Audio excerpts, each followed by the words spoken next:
Well, hello. Thank you for clicking on What's Juice podcast. I feel so honored, and it's so lovely to meet you or see you again. And I hope that you're listening to this in the bath, on a nature walk, or hopefully very cozy in your car on a commute to work with like a really good beverage in your cup holder. That is what I wish for all of you today. And I just want to thank you for joining me for another week of the podcast, where we have yet another incredible female guest here to share with us a really valuable conversation about how to get healthier, especially in a way that is not going to break the bank. Liz Moody is one of my favorite humans in the wellness world because she is the opposite of gimmicky. She's not trying to sell you every jade roller and cold plunge and product in the world. She has her own podcast, and her show is all about science-backed tools and practices and things that you can bring into your life to make you healthier without having to spend a ton of money. And she's such a good science communicator. She's such a good information translator that is able to just give you so many tips in a really cool and grounded way. She's very down to earth. She doesn't take herself too seriously, and she is just one of the girlies. She just likes to share valuable information. And you are going to get a lot of that back to back in this episode. If you're someone who's feeling a little bit maybe like disillusioned and off on your health journey, you haven't really been on your routine, you're needing like a breath of fresh air and motivation, or a reminder of the simple things that you can do to get you back on track, this is such a good episode for you. Our conversation goes in a lot of different directions, but we talk a lot about relationship health. Number one, she's actually been married to her partner for 16 years now. And we talk a lot about how to foster healthier relationships by becoming a better listener, by asking for exactly what you want, and by practicing being fully present. And while those might sound like a little, idealistic or broad, she goes into such good detail with examples from her relationship in the episode, and it just reminded me of how to be a better partner. So I really enjoyed her take on relationships. We also dive into her top 5 favorite and absolutely free wellness habits that are rooted in psychology and science and will literally change your neural pathways to help you get healthier. She shares with us her idea of match theory, which is something that she came up with that encourages you to be more of who you actually are. Because if you show up to a dynamic, to a new friendship, to a party, to a first date, pretending to be some idealistic version of you that you think is going to get you liked or approved of, and then those people like you and keep you around, you have to keep up this false facade version of you that you invented for them. And it's going to take you further away from finding your actual true matches in life. So she talks about how important it is to actually show up to every situation in your life as exactly who you are with no frills, so that you can more easily and quickly find the people that actually like you and are actually a match for you. And if they don't like you, it's just not a match. And you got to find that information out sooner rather than later. We talk about meditation, not in an annoying way, but in a way where she understands how hard it is and totally reframes the point of it, and how bringing your mind back to center when it gets distracted a million times is actually the whole point and doesn't mean that you're doing it wrong. And we also share a lot of productivity hacks, things like artificially limiting your time, which has really been helping me lately. So Liz is going to go completely into that. This is just such a good episode with life hacks and just real world advice that I think is going to make your life a lot easier and help you streamline things. So I hope you absolutely love this episode, and I'm just so happy to share this airtime with you every week and be in your headphones and be a part of your world. So thanks for being a part of What's the Juice. I'll see you next week. Welcome to the show. How are you going to grow if you don't know where you're growing from? Whoa. This is the scientific proof of grace. That's wild. What is healthy to you? I just moved toward liberation. Let's get juicy. Liz Moody back again for a second time. How are you? Second time, a different coast. Different coast. Oh, yeah. In New York. So do you know my theory about friendships? No. It's that the more locations you are in with a friend, it accelerates the friendship. It's like summer camp kind of, where you're like, I've only been here for 2 weeks, but these are the best friends I've ever made, which obviously is impacted by your age as well. But I think if you spend time with people in different places, it accelerates the friendship. So our friendship is like to the moon. Not you already spitting facts and giving us all the hacks to friendship and relationships I and all have the things. so many more that are actually scientifically grounded. That's just a Liz theory. I like your theories. I think that they're just as valid. So I think that's a good place to start for us because you have so much good advice that is scientifically backed around relationship health. You just made 16 years with your husband. Yes. So I want to start there and kind of ask you about some of the main keys to success that you feel have contributed to this beautiful long-term relationship, as well as how you kind of navigate that fine balance of interdependence and codependence in such a long-term relationship. That's a beautiful question. I would say I want to give a shout out to luck first and foremost. I'm not actually a fan of people meeting their partners really, really early in life. My husband and I met when we were both 21 years old. And I think in general, I always say this to all of my community members who are in their 30s or even 40s, and they're like, I haven't met the one. I'm so sad. I feel like I'm falling behind.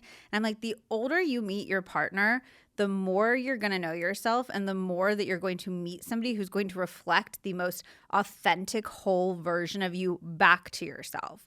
My husband and I met really young. Neither of us was looking for a relationship.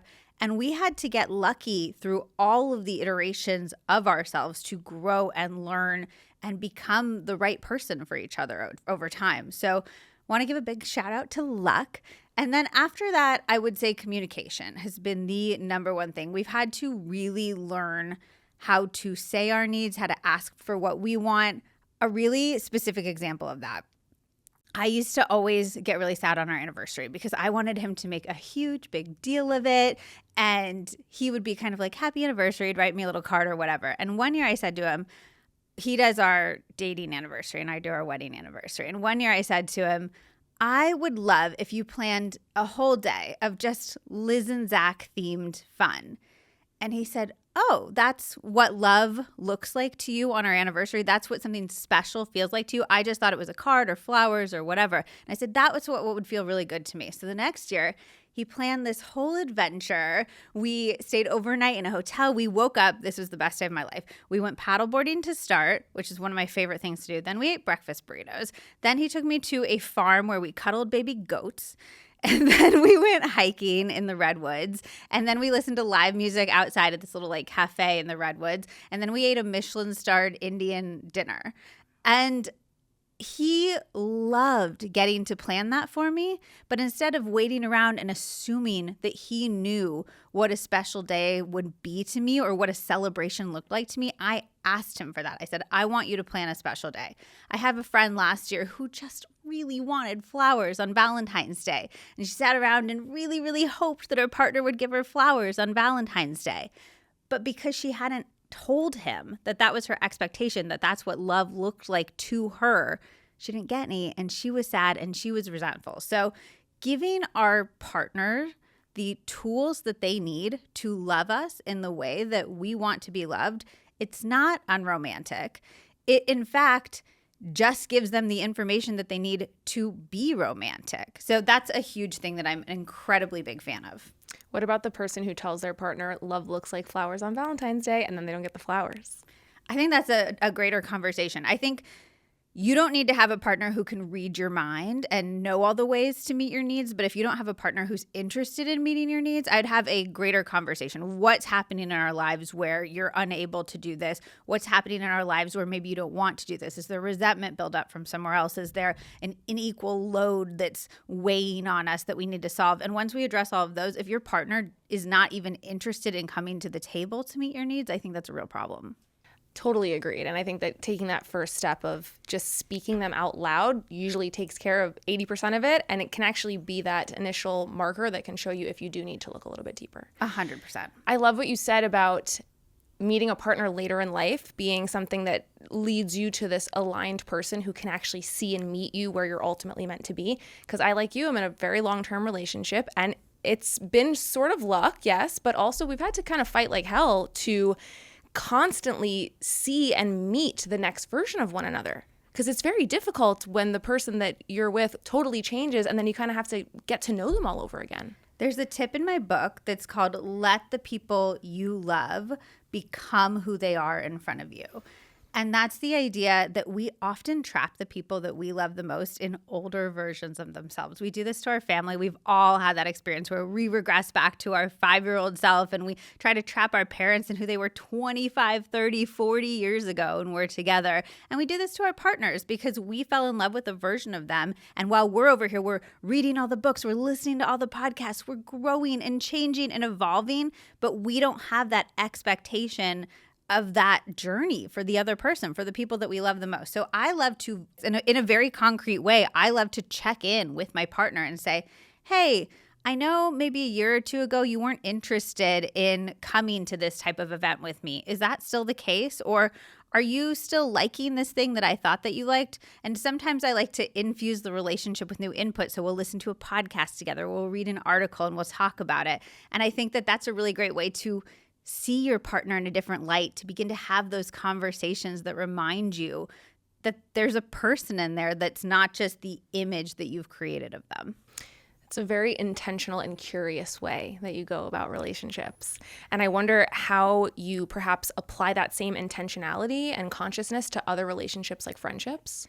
Same thing. I think one of the things I love about new friends is that they are able to reflect the most current version of you back to yourself, which is so satisfying. We've all had that experience. And I think that's just a very heartening thing to remember in life, because I hear from so many people who are like, I'm so lonely. I want to make new friends, but I feel like everybody out there already has all their friends set. And I'm like, they might already have some friends, but you meeting them now, you have this incredibly special ability to be the person that they need right now. And I think that's really heartening as we're going through the process of expanding our friend groups, of fighting the loneliness epidemic that's taken over. So there's that, and I think that that's lovely. But also for your older friends, for those friends from childhood, from college, from your 20s, I think checking in with them, doing new things together, having new inputs always is going to create new outputs. And sometimes we'll feel a little bored, we'll feel a little stuck in a friendship, in a relationship, because all we do when we hang out is watch TV, or we go out to a restaurant, or we just do the same thing over and over and over. Look up if there's a cool speaker coming to your town. Go to a concert. Play a game that's a, conversation starter game. Add new inputs to any type of relationship, and you will be so pleasantly surprised at the new outputs. You are really speaking my language here. I've recently come to a similar realization of every time I make a new friend at a different point in my growth, all of a sudden I have this opportunity to kind of jump into the timeline or the version of myself that they witness in this moment, because they don't hold the old me. And yet that also creates this interesting dichotomy between my childhood friends and my home friends, where sometimes it can be difficult when they know the old you and you might feel embarrassed to show up as the new you around them. But it's such a beautiful gift to show up as the new you. It's such a beautiful gift because they've probably also been on their own journey, and they've grown and they've changed and they've evolved in all of these ways. So you get to have that safe space of all of these beautiful memories that you've created together. And you get to infuse it with this new dose of energy of, this is who I am now. Can we talk about this thing? Oh my gosh, I've been fascinated by this topic. I had this crazy adventure. Bring them into it. That's such good advice. You in terms of this example of how you're suggesting we approach these conversations with our friends, you are such an incredible conversationalist. I mean, you have this background as a journalist. When I listen to you on your podcast, I'm amazed at the types of questions that you ask and how intentional and concise they are. So I'm wondering if you have any advice for us regarding how we can ask better questions in a way that creates the right space for people's curiosity and genius to activate, and how we can get better at asking questions in our relationships. I've never been asked that before. That's a great question. Number one, and people might not like this, but it's to listen. So often we're so worried about how we're going to be perceived. I just did a podcast about 5 Secrets of the World's Most Successful People with Dr. Mike Gervais. And he talks about how one of the number one things that's between us and our dream lives is FOPO, which is fear of other people's opinions.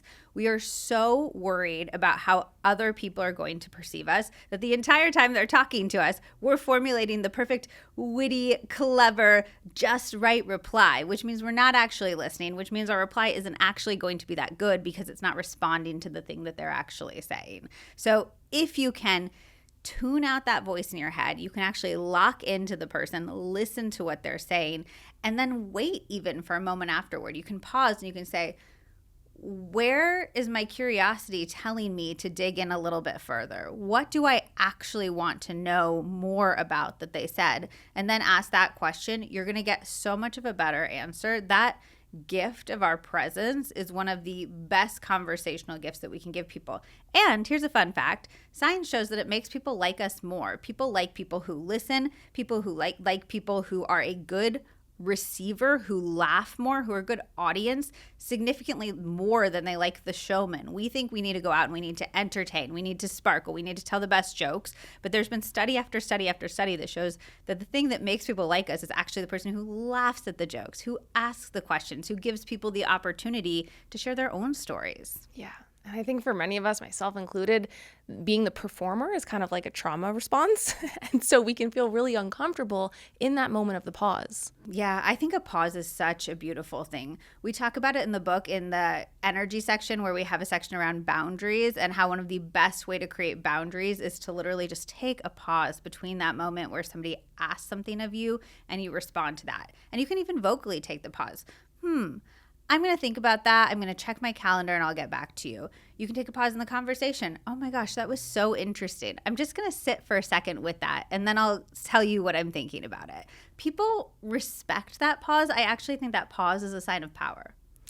That's similar to what Evie Pomporis said on the show last season. She said that the sign of a great interviewer or just a great leader, a person who has power, is to just shut up and just listen. It is. I completely agree with that. I think that listening is a really underutilized tool in today's world. And then with partners, you asked about relationships too. I think that having some intentional check-in spaces is really nice in a relationship. We get caught up in the minutia of the everyday. The interesting thing about a romantic relationship is you're not just having this relationship dynamic, you're also running a household together. And so a lot of the conversations sometimes default to things about the kids and the paper towels and the dishwasher and things like that. So I think setting aside a time in your week when you can actually go over, how did I support you this week? How could I support you in this upcoming week? Is there something fun that we could do together? Is there anything that you feel like is missing in our relationship? And really bringing that intentionality in, because you can't be cringe in front of your partner. I just don't think you can. Like, your partner is there to make your relationship as good as it can be. You're there to make your relationship as good as it can be. You've signed up to live this life together for however long that you're going to live it together. So saying, I'm going to put in a little bit of extra effort to try to make this relationship as good as it can be is not cringe. It's something really respectable. Yeah, there's really no power dynamic there. So just, you have nothing to lose being totally vulnerable. You're and on the same team. Yeah. That's a beautiful thing. So Liz, a huge pillar of your platform and your message is getting away from having to spend so much money to feel better. Yeah. And so I want to ask you, what are maybe your top 5 free, easy, uncomplicated wellness tools that you have found to be the most valuable? Okay. Well, we got to start with CIR Walks. This is short for circadian rhythm walks. A lot of people in my community will do it too. So that's just when you get up, as close to when the sun comes up and you get up as possible. You get outside and you take a little walk. And know that you've got thousands of Liz Moody podcast members on that little walk with you. And what that's going to do is it's going to set your circadian clock for the day. I'm sure your listeners are very familiar with your circadian clock, but it regulates 99% of the cells in your body. So that's going to impact your hormone levels, your gut. It's going to impact your mood. It's going to help increase your energy. You're going to have the fresh air in your face. I do it every single day without fail. Sometimes I'll switch it to like I have a hot tub in my new house. So I'll do like a Cirque hot tub on a rainy day. I like wanted to take it out when we first got it because I'm like, I don't like hot tubs. And then now my husband and I hot tub like twice a day. We went from zero hot tub people to extreme hot tub people. So sometimes we'll Cirque hot tub. I have people who've been on my podcast, doctors, who will Cirque brush their teeth. So they'll literally just brush their teeth outside, or they'll sit and journal outside. Something that you're getting sunlight in your eyes. And I think a walk has a few extra benefits added in. So we'll do that as number one. Let's do as number two. This is one of my favorite tricks. It's how you rewire your brain to feel happier on a regular basis. I'm really into neuroplasticity. My mom had a brain injury when I was 2 years old, and I've just been I'm also raised by a gazillion psychologists, like more psychologists than anybody should ever be around. But I've been fascinated by the way that our brains can really grow and heal and change themselves over time on a physiological, on a biological basis. So it's actually happening on a physical level. So this is from the work of Dr. Rick Hansen. And what you do is you notice when you're feeling something good. So that can be like, oh, I'm having such a good conversation with Olivia. It can be, I'm loving this ice cream. It can be, the sky looks gorgeous today. It can be, this puppy smells so good. Anything good that you notice, you're going to turn up that feeling. So you're really going to amplify it in your body. You're going to feel it like, oh, that chest tightening that you feel. You're going to really get that visceral sensation of it. And then you're going to sit in it for 5 seconds. So just count to 5. 1, 2, 3, 4, 5. And what that is going to do is it's going to make that pathway in your brain stronger. So the next time that your brain goes to think a thought, it wants to take the stronger pathways, the more established connections. It's countering all of those pathways that you're creating all day. I'm so stressed. I hate myself. I hate my life. I'm never going to amount to anything. You're taking all of those negative thoughts, those negative pathways that your brain could take, and you're countering it with this really strong positive pathway. So I try to do that at least once a day. And what I also love about it is it turns you into a detective for looking for good things in your life. All day long, from the moment you wake up, you're like, what are the things that I'm feeling about that are good, so I can have this opportunity to cement in those positive neural pathways. So I love that one. I do it all the time. Probably going to do it sometime in this conversation. You'll just watch me. I'll be like, 1, 2. You know, my therapist, you're kind of making me realize why she does this, but my therapist, whenever I would talk to her about a situation that I was really emotionally charged about, or something that hurt me or happened that week, or even a childhood trauma that we were working on, she would have me feel the emotion of that trauma or that thing fully and completely. And then she would ask me to think about someone that I have a lot of love for, or something that I'm really grateful for, and ask me to feel that just as intensely afterwards.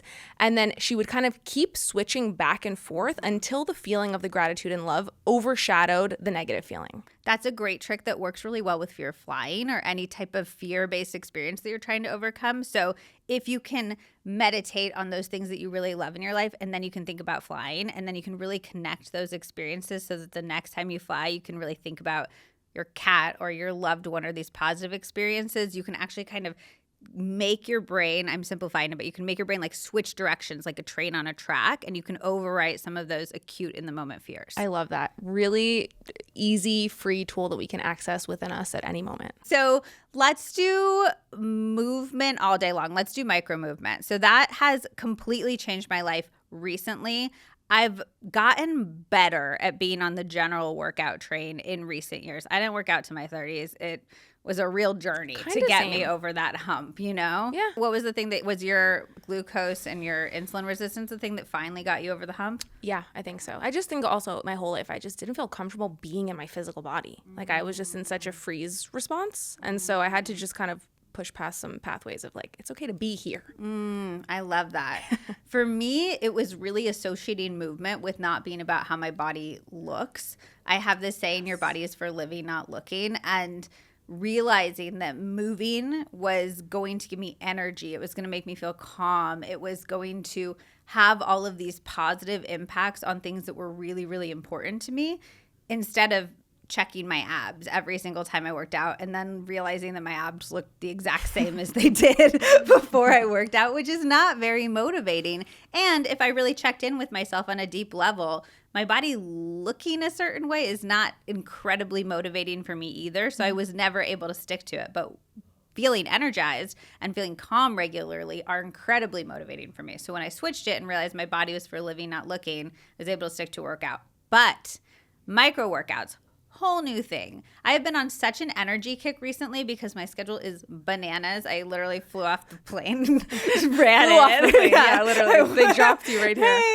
I'm fresh off the plane here. So I have been focused on anything and everything that can give me more energy, which we're doing a pod swap now, and I'm going to grill you about all your tips too, because I need what I can get. But moving throughout the day, energy begets energy. And I have had so many experts tell me this, and I could not get it through my thick skull until something just switched in me. And I'm such a firm believer that the tools that you need find you in the moments that you need them. I've been learning about this stuff from years, from the world's leading experts. I have shared it on my social media. I've shared it in a book. And literally in the last few months, certain tools have found me that I've talked about 15 million times. And it finally sunk in, and it was like, now I need them. And that's something I really tell the people in my community too, is don't be hard on yourself if you feel like you need to hear a message 5, 10, 15, 20 times. First of all, that's the way our brain works. Repetition is the thing that makes things stick. Second of all, it's going to be there so that when you truly need it, you'll be able to access it. And for me, the idea that movement begets movement, energy begets energy, has finally stuck. So what I do is I'll do these 25 to 45 minute work sessions, and I'll try to do a deep work session, and then I'll get up and I'll do jumping jacks, or I'll dance around the house, or I'll go for a walk around the block, or I'll do some squats. And I am never going for an hour without moving my body. Literally never. Whenever I'm hanging out with friends, we are never going to a restaurant. We're always going for a hike. We're going to a fitness class. I'm like, I'm hanging out with you. I want to be moving while we're catching up, which also leads to better conversation. You have the blood flow going to your brain, etc. So I have felt just an incredible increase in my energy. I've had a number of doctors on my podcast who have said that if you have to choose between the larger workout and the regular movement throughout your day, they would choose the latter. Obviously, the former has a number of other benefits, and we want to do both if we can. But if you are choosing 30-minute hour workout and being sedentary for the other 23 hours of the day, or moving constantly throughout your day, but maybe not doing that longer workout, choose the moving constantly. In your book, you talked about writing a personal bill of rights. Oh, yes. That's a good one. The personal bill of rights is from an episode with Dr. Aziz Gazapora, and it's an episode about how to be more confident, which I love. It's one of my favorite episodes of my podcast, and I feel like it's a little bit of an underlooked one. But he talks about the idea that we have these inalienable rights just as people, just for being the people that we are on this planet, but they're getting trampled on all of the time simply because we have not defined them. And your rights are going to look different for you than my rights are going to look for me. But some sample rights, and I have a whole list of them in the book, is I have a right to state my opinion, even if it isn't the final direction we would go with or isn't what's agreed upon. I have a right to say no. I have a right to have my needs respected. I have a right to be treated with respect. I have a right to love myself. There's so many of these rights, and they sound almost a little top level when you say them. But then when you write them down, I recommend people just take out their phone, write a little list of notes. Again, you can reference the list as a starting point in the book and have it be a living document. It's going to evolve with time. But once you have those cemented in the way that writing them down does, you're going to notice the moments they're being violated. You're going to notice the moments that in a meeting, you're not being treated with respect. You're going to notice the moments where in a friendship, you're not being given the ability to share your opinion or somebody's talking all over you. And once you notice those things, you're going to be able to stand up for yourself far, far, far better. I think anger is such a powerful message that our boundaries are being violated. And yet, if you don't have this clarity on your Bill of Rights and what you will accept and where your lines are, you may walk around with a bunch of anger and resentment and you don't know where it's coming from. And then it gets channeled into other areas and creates all of these things where if you just had the clarity, you could trace it back there and just make the life changes. 100%. We have an entire podcast episode about how anger is an incredibly misunderstood emotion and how it's a powerful force for good if you recognize and use it appropriately. Anger is our brain's signal that injustice is occurring.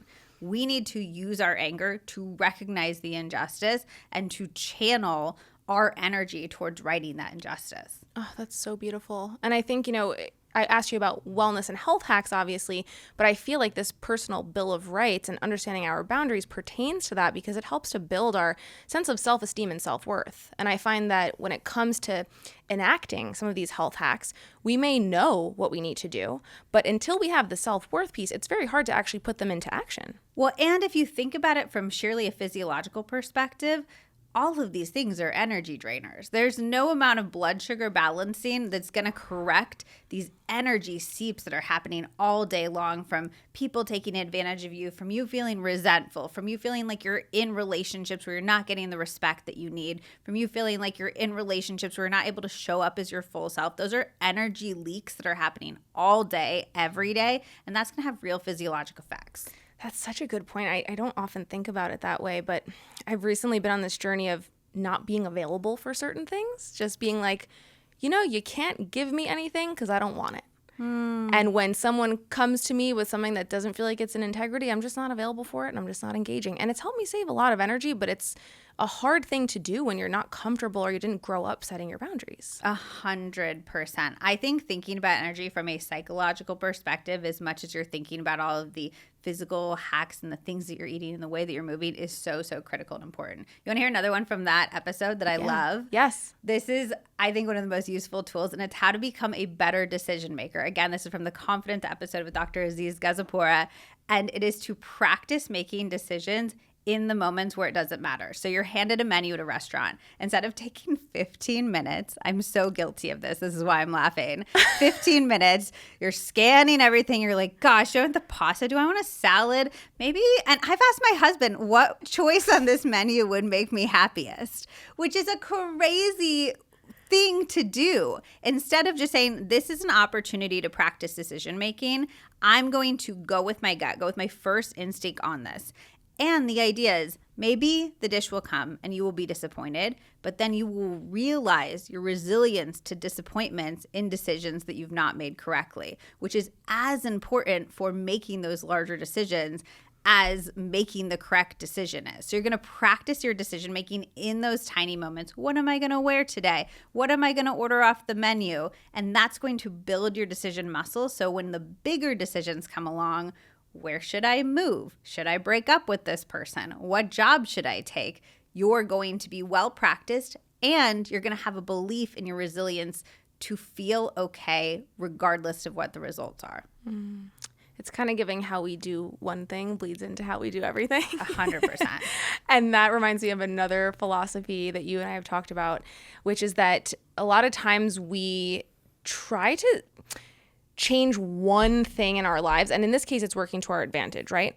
But in other ways, it doesn't. So we try to change one thing in our lives, thinking that that's the thing that's going to make this big difference for us. But we're looking at that one thing in a silo, not realizing that all of our health is connected. Just like you said, that setting boundaries in our life actually is totally connected to our energy levels because it stops a drain. So can you talk to us about your philosophy here and why people trying to workshop just one part of their life isn't quite effective?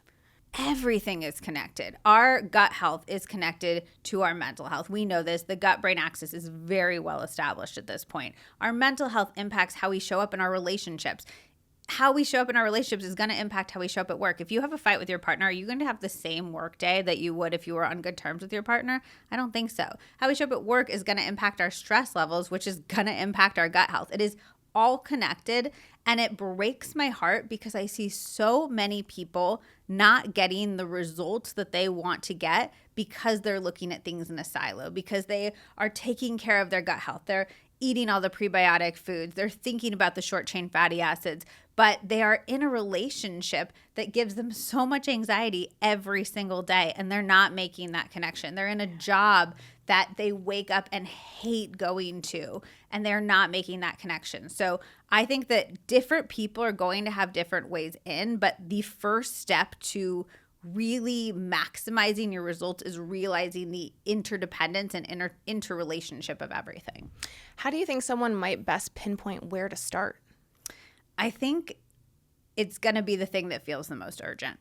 So for me, my anxiety felt the most urgent. And I started on a very physiological level with my anxiety because the place that I was in with my anxiety, anything mental would have felt too much. So I was like, I need to get vegetables in my body. I'm going to start with just getting some vegetables in my body. And that felt manageable from the place that I was in. And once I started doing that work, I was able to take a step back and look at the life that I had built and all of the things that didn't feel good in the life that I'd built. So I think starting with the place that's most urgent, which I think people are more good at, but then it's taking the step beyond that. Okay, I started with my gut health because that felt really uncomfortable every single day. I felt bloated, I felt constipated, whatever.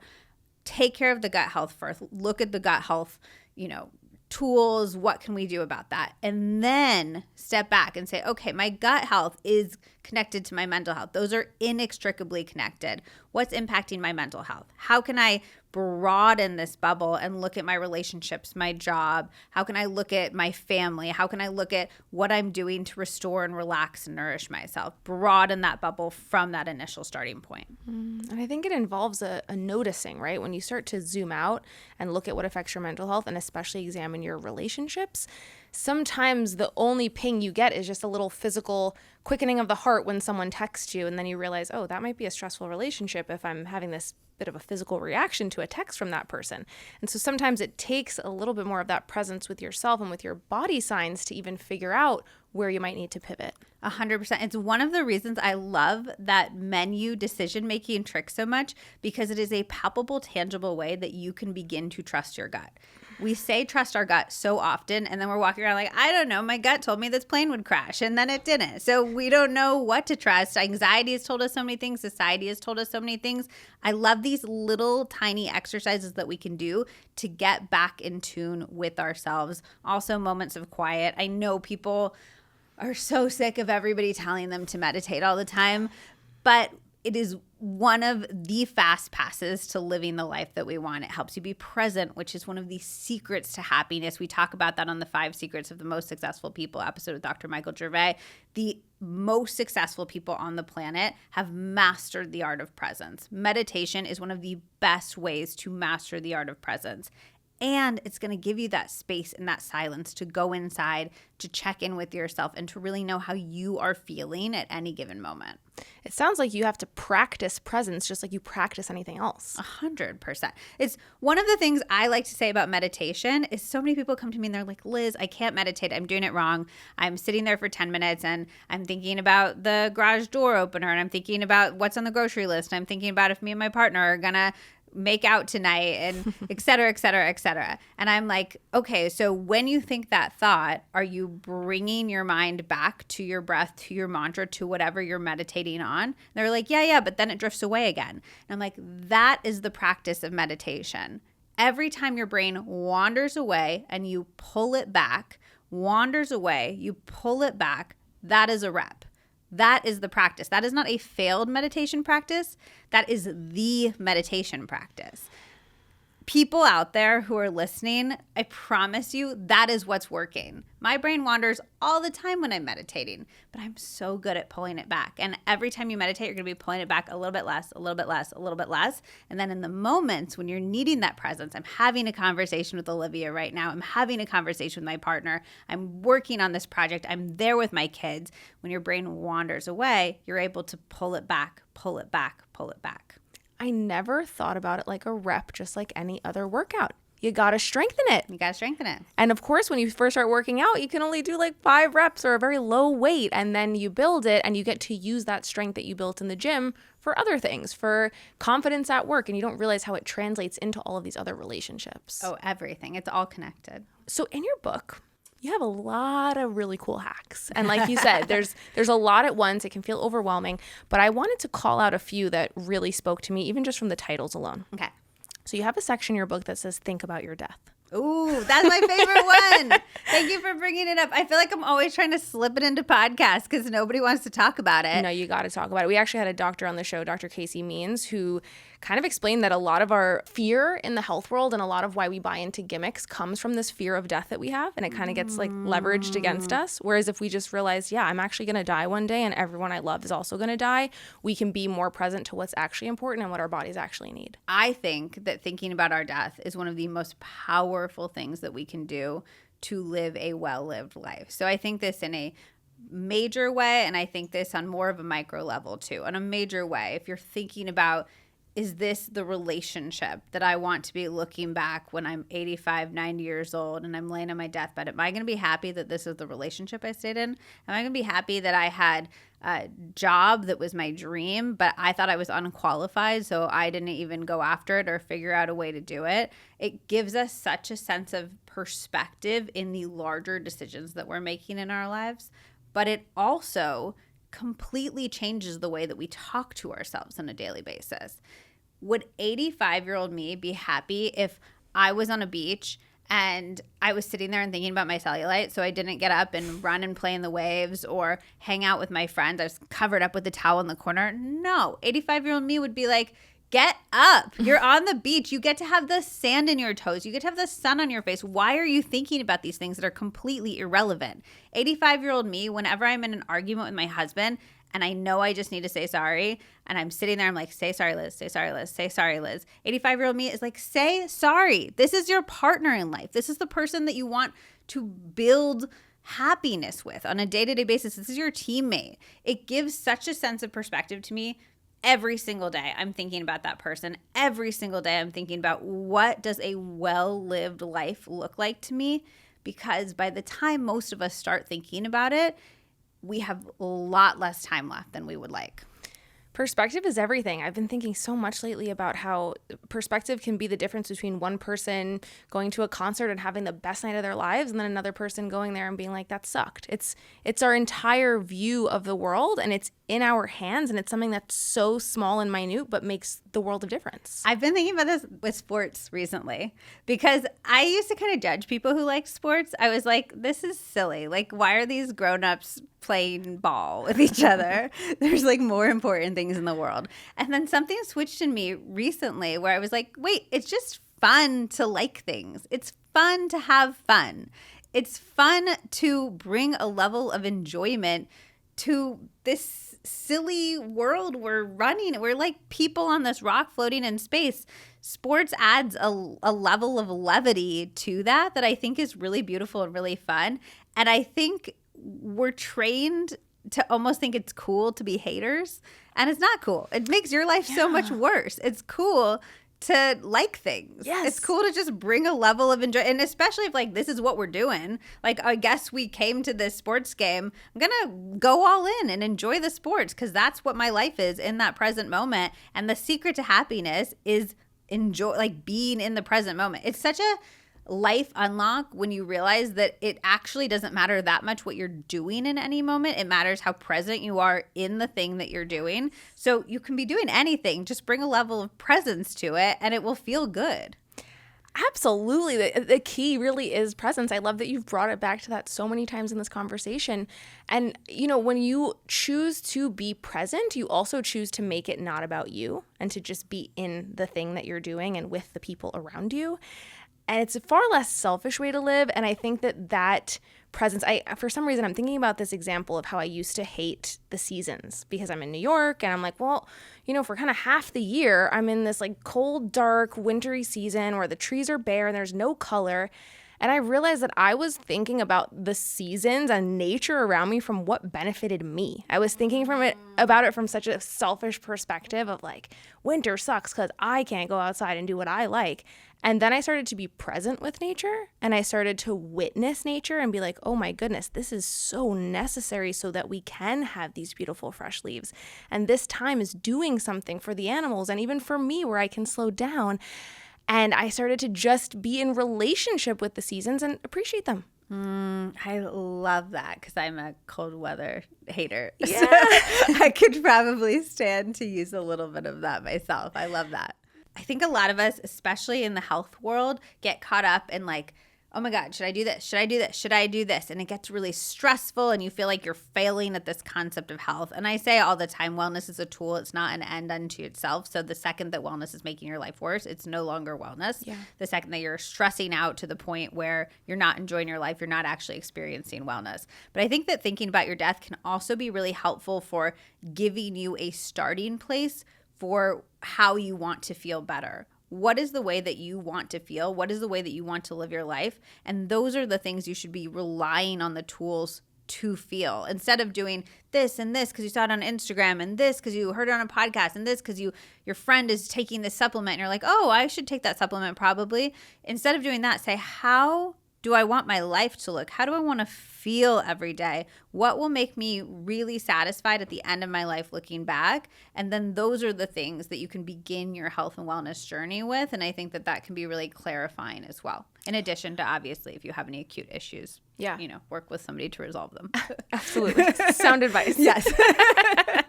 So talk to us about the fresh start effect. So this is from the work of Dr. Katie Melkman, who's at Wharton, and she is incredible. She studies the way that we behave so that we can essentially make any changes that we want in our life. It's a superpower. The fresh start effect is the idea that at these natural fresh starts in our life, we're going to have more motivation to be able to go after our goals. So the most famous fresh start is New Year's Eve. That is why people make goals on New Year's Eve.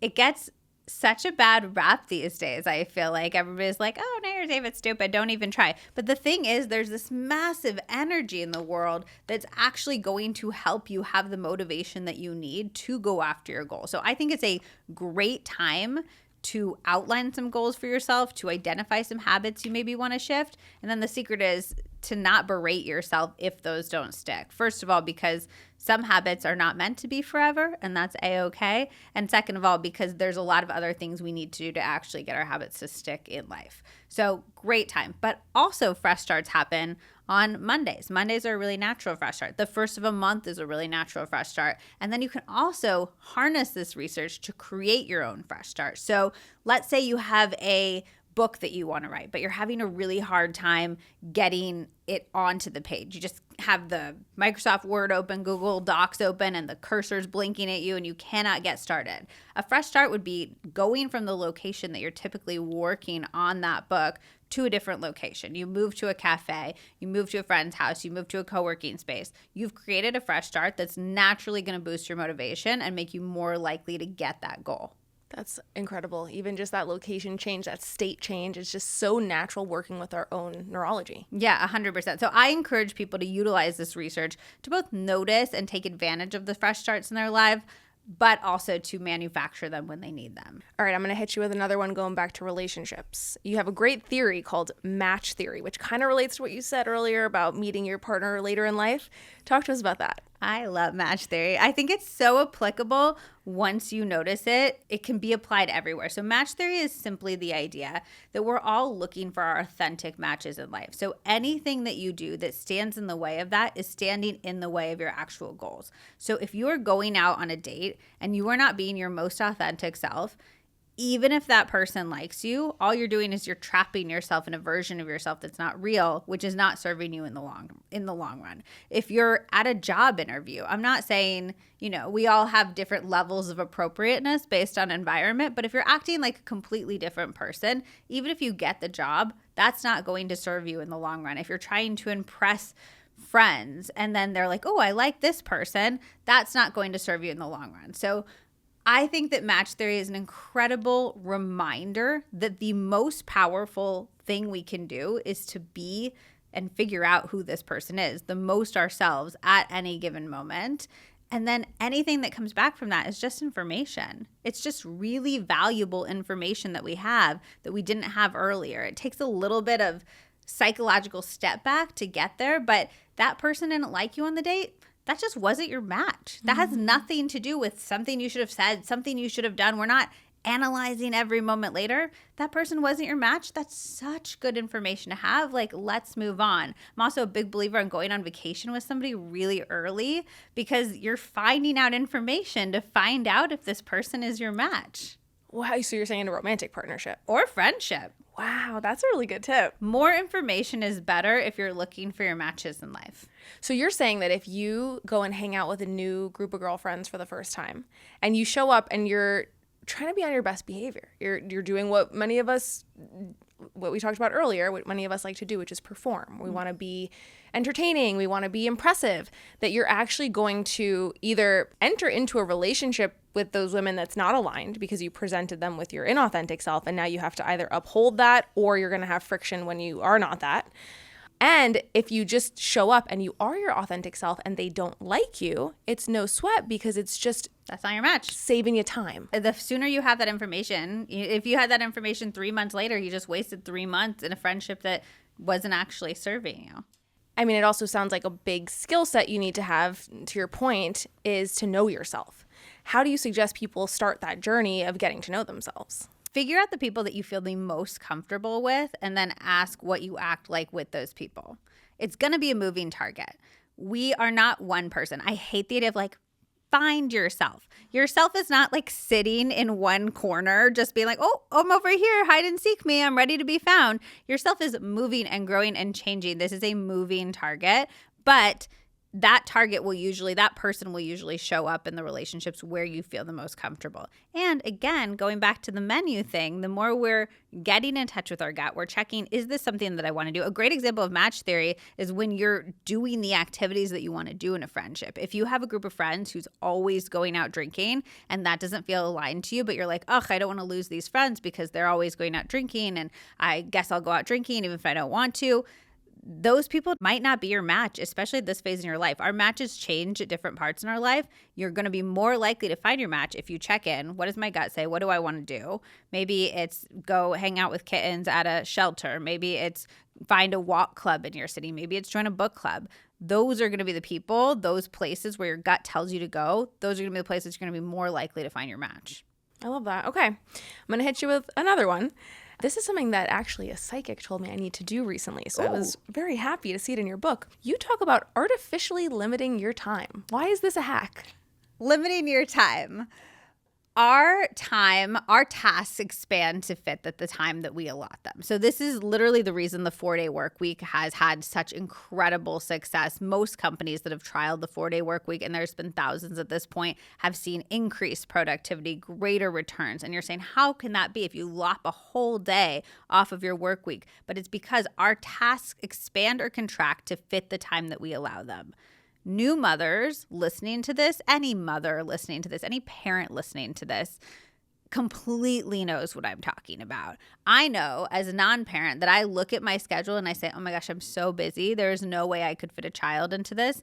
And any parent will tell me it just gets done. Things fit the time we allow them. So I like to harness this principle, which there's real science behind this. If we give something a lot of time, we'll take a lot of time to do it. It's because we misestimate how much time things take. We procrastinate in the moment. We don't prioritize. We, in our brains, make a task take as long as we've allowed for it. So you can practice this by taking the time that you think something will take, just lop it in half and see if you can do it.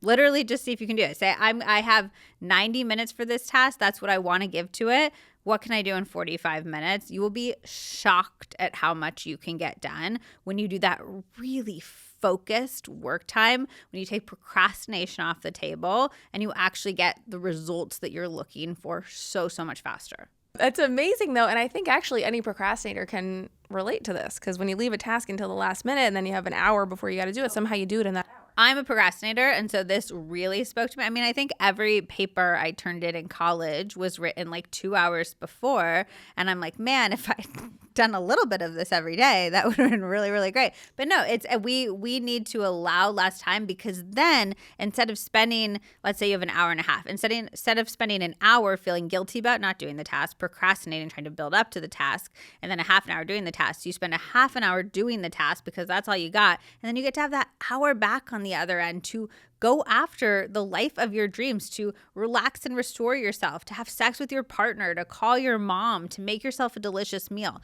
Time is our most valuable resource, and artificially limiting your time is one of the most powerful ways that you can begin to get that back.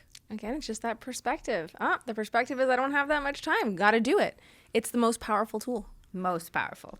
Man, you are such a wealth of knowledge and you just talk about so many different topics and you have such good life experience in them. So the last thing I want to ask you about is your experience with your intentional drinking journey. And I love talking about this. Yeah, let's do it. It's been such a joy. I think that's why I like talking about it so much, is because I know when I was thinking about giving up drinking, I was literally like, how is this humanly possible? Like, I did not understand what would I do with my time? How would I have fun? Who would I hang out with? It felt like such a chore, such a slog. But I read this study from the Lancet that basically showed that alcohol was the second leading cause of cancer. It was right after cigarettes. And making that connection, we all know cigarettes are causing cancer, but alcohol has slipped under the radar for so long. And we're like, oh, I'm just having some drinks with friends, whatever.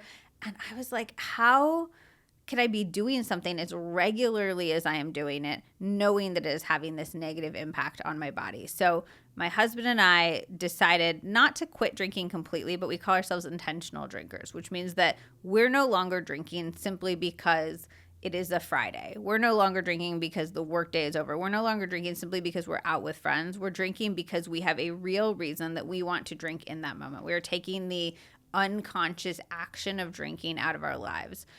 I have not had a drink now. I can't remember. I probably had one in the last 6 months, probably. And I thought, again, that it would completely ruin my life. I thought that I wouldn't be able to have social interactions, and instead it has brought such an incredible level of joy to my life for a number of reasons. One, I feel so much more connected with my husband. Our quality time that we have together is so bright and technicolor and filled with rich conversations, and it's just so incredibly satisfying. We're not going out, having a few glasses of wine, having half-assed sex, and then going to bed. We are present. We are in it.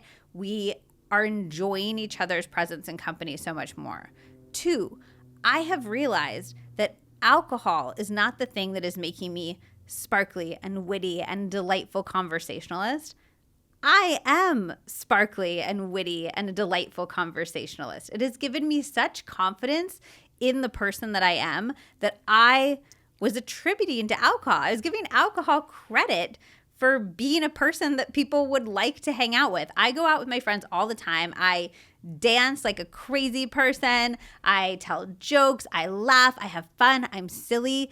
And knowing that that's all really me has imbued me with such a sense of self-esteem, self-worth, and self-confidence that I never thought that I could get. 3, I have so much energy back. Like, Yeah. Adding up the amount of time I was losing to hangovers and realizing that I could just have that time straight back. Talk about thinking about your death. Like, if you're spending 1 day a week hungover, that is 52 days a year. That is 2 months a year. 1/6 of your life you are spending hungover. That's horrifying. Yeah. I am unwilling at this point in my life to sacrifice that much of my life to feeling not well if I don't have to. Yeah, obviously there's life circumstances, but hangovers, we can choose to have them or choose not to. I'm choosing not to. And then 4, and this one has really surprised me, that intentionality that I've experienced with drinking has bled completely into other areas of my life. Now that it's a muscle. The choices that we practice are going to carry over, and I'm practicing thinking intentionally about something. So now I'm thinking intentionally, how am I spending my time? I'm thinking intentionally, who do I want to hang out with? I'm thinking intentionally, do I want to reach for my phone? Do I not want to reach for my phone? My husband's given up caffeine recently, which I don't think would have been able to do.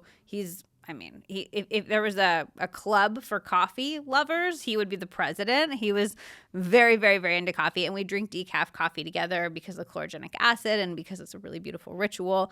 But I think he was able to do that because he built that intentionality muscle through intentional drinking. So one intentional choice begets other intentional choices, just like energy begets energy, just like the muscle of meditation and presence is going to build your muscle for all of the other parts of your life.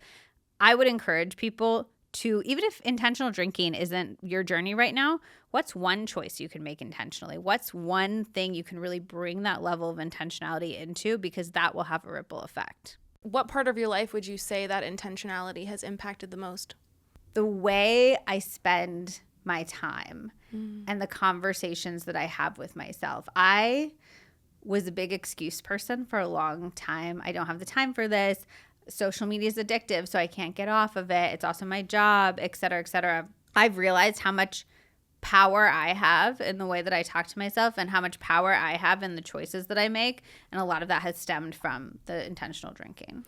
Yeah, I think I can relate to you on that journey of cutting out a substance for whatever reason, and just the level of discipline that it takes and self-honesty that it takes. And I think it really puts you on a journey of personal responsibility without you realizing it. And all of a sudden you're catapulted into this, like, where am I responsible for other things in my life? And a personal empowerment. I did this thing that I truly cannot overstate how much I thought I would never be able to do it. I was a party girly. Like, my 20s were every type of drug you can imagine. It was getting blackout drunk all of the time. I worked at a coffee shop in Amsterdam, like rolling joints as a job. Like, this was a big part of my life. I never thought that I could do this. And the fact that I have, and I've enjoyed it, and it's made my life so much better. I'm like, what other surprises could be on the other end of this empowering journey for myself? Do you have any tips for someone who's just starting their sober curious journey? For example, when I first started mine, I actually would pretend that I was drunk in my head, archetypically almost. Like, I would get into the archetype of party girl Olivia and allow myself to be that without the alcohol in my system, because everyone else was being that and they were all on alcohol, and I was like, they're not even going to notice if I am or not. I love that. And I let myself loose, and that worked for me in the beginning. So I don't know if you have any. I love that. And the reason that works is because it's a proof point. All we need is one proof point that we can reference back and say, look, I had so much fun that night out without alcohol. That means it's possible. That means I can do it again. Looking for proof points is one of the most powerful things that we can do for our psychology in life. So I think that's a really great example of that. I have two. One is always be sipping something. Like, I do think that having some drink is going to make you feel more comfortable. You don't need to tell people if it's alcoholic or non-alcoholic, or you can shout it from the rooftops. I'm a fan either way. So when I'm out, I'm usually drinking lemon water with sparkling water, and I love that. I think it's delicious. I obviously make a ton of mocktails at home. I have fun little drinks. I love them. Two, I'd say putting yourself in situations where fun is more likely to happen. So if you go to a bar, the fun is going to often be built around the drinking and people getting a little drunk and that loosening conversations, etc. I still like going to bars with friends. I'll do that. But if somebody is just starting out, I would say have a game night with friends. Play a sport with friends. Do activities where they are going to naturally create higher levels of fun and connection that aren't reliant on the alcohol. So I think game nights are a really incredible way to connect with friends, to bring out that silly, playful, laughing vibe, which is what we're often looking for alcohol to do. How can we substitute that vibe with an activity? Always A1 advice from you, Liz. You are just the best. Can you please tell us where we can find your book and all of your other work? Yes. So my book is called 100 Ways to Change Your Life. You can find it at 100waystoChangeYourLife.com or at any bookstore that you like. It's available everywhere. And then my podcast is called the Liz Moody Podcast. We have episodes on every single thing you need to become the best version of yourself, to feel the happiest, most fulfilled, most content, and to solve all your problems. We've got gut health, we've got longevity, we've got confidence, we've got the secrets of most successful people, and we're going to have you back for your second episode, so that would also be a great place to start. I have really good questions for you too, so oh yes, I think your listeners are going to like them. You are truly the most thorough, amazing journalist ever, which is why I'm learning from you about being a conversationalist. So I'll put the links to all that in the show notes, and thank you for coming on. Thank you for having me.